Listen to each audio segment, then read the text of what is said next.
तो आज की वीडियो कमाल की होने वाली है क्योंकि आज की इस वीडियो में मैं बोबो बॉय और कैप्टन काइजो के बीच में कंपैरिजन करने वाला हूं। अब हाँ, मैं जानता हूं ये दोनों पहले भी लड़ चुके हैं, लेकिन तब जब बोबो बॉय के पास 7 नहीं 5 एलिमेंट की ताकत थी तब कैप्टन काइजो ने उससे फाइट किया था और उसे हरा भी दिया था। लेकिन अब बोबो बॉय के पास 5 नहीं बल्कि 7 एलिमेंट की शक्तियां हैं, जिस वजह से वो पहले के कंपेरिजन में और भी ज्यादा पावरफुल बन गया है।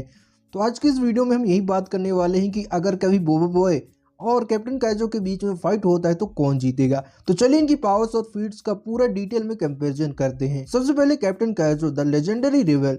काइजो की ताकत उसके बरसों के एक्सपीरियंस और उसकी एनर्जी मैनिपुलेशन में है। Combat experience. काइजो एक कोल्ड ब्लडेड फाइटर है, वो अपने दुश्मन की वीकनेस को तुरंत पहचान लेता है। उसने बोबो बॉय थंडरस्टॉर्म जो कि बहुत फास्ट है उसको आसानी से हरा दिया था। Energy sword and shield. उसकी तलवार एनर्जी से बनी है जो किसी भी मटेरियल को काट सकती है। उसका शील्ड इतना स्ट्रॉन्ग है कि बड़े बड़े कैनन ब्लास्ट को भी झेल लेता है। एम्बर मास पावर स्टेजेस। लेवल 1 उसकी फिजिकल स्ट्रेंथ और स्पीड बढ़ जाती है। लेवल 2 वो एनर्जी स्पाइक्स और विशाल काय बैरियर बना सकता है। पोटेंशियल लेवल 3 ये माना जाता है कि काइजो एक एनर्जी जायंट बना सकता है जो पूरे बेस को भी मिटा सकता है। काइजो की कुछ फीट्स की बात करें तो उसने अकेले ही रेतक का एलिमेंटल किंग के कई रूपों का सामना किया था और बिना किसी एलिमेंटल पावर के भी गैलेक्सी के टॉप वॉरियर में से गिना जाता है। बोबो बॉय की बात करें तो बोबो बॉय की ताकत उसके 7 एलिमेंट्स और फ्यूजन्स में है। 7 एलिमेंट्स उसके पास लाइटनिंग, अर्थ, विंड, फायर, वाटर, लीफ और लाइट की शक्तियां हैं। वो एक साथ 3 या 7 हिस्सों में स्प्लिट हो सकता है और वो फाइट के हिसाब से अपना एलिमेंटल बदल सकता है। अगर काइजो फास्ट है तो वो सोलर बनता है, अगर डिफेंस होना है तो वो क्विक बनता है। Fusion the Trump card. Fusion the Trump card जब बोबो बॉय दो एलिमेंट्स को मिलाता है जैसे फ्रोस्ट, फायर, ग्लेशियर या सुपरा,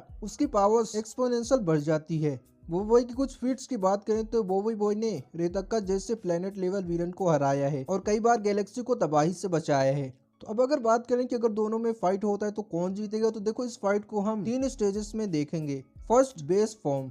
अगर वो सिर्फ अपने सिंगल एलिमेंट्स जैसे लेज या आइस का यूज करता है तो काइजो जीत जाएगा। काइजो का एक्सपीरियंस वो से कहीं ज्यादा है और वो उसके बेस अटैक्स को आसानी से काउंटर कर लेगा। Stage 2, elemental split.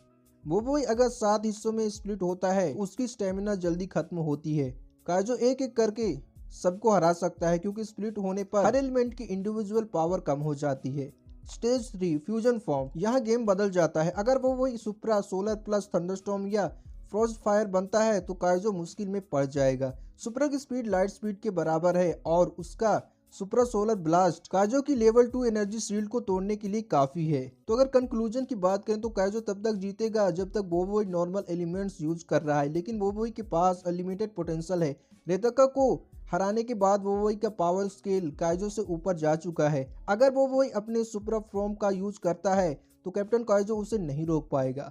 बट हाँ, ये बात भी याद रखना कि कैप्टन काइजो ने बोबो बॉय को ट्रेन किया, इसलिए वो उससे हमेशा एक कदम आगे रहने की कोशिश करेगा। लेकिन अगर हम सीधे सीधे बात करें ना तो बोबो बॉय अब इतना ज्यादा पावरफुल हो गया है कि कैप्टन काइजो को हरा सकता है। खैर, आप सभी को क्या कहना है इन सबको लेकर? आपके हिसाब से कौन जीत सकता है? बोबो बॉय जीतेगा या फिर कैप्टन काइजो? कमेंट करके जरूर बताना।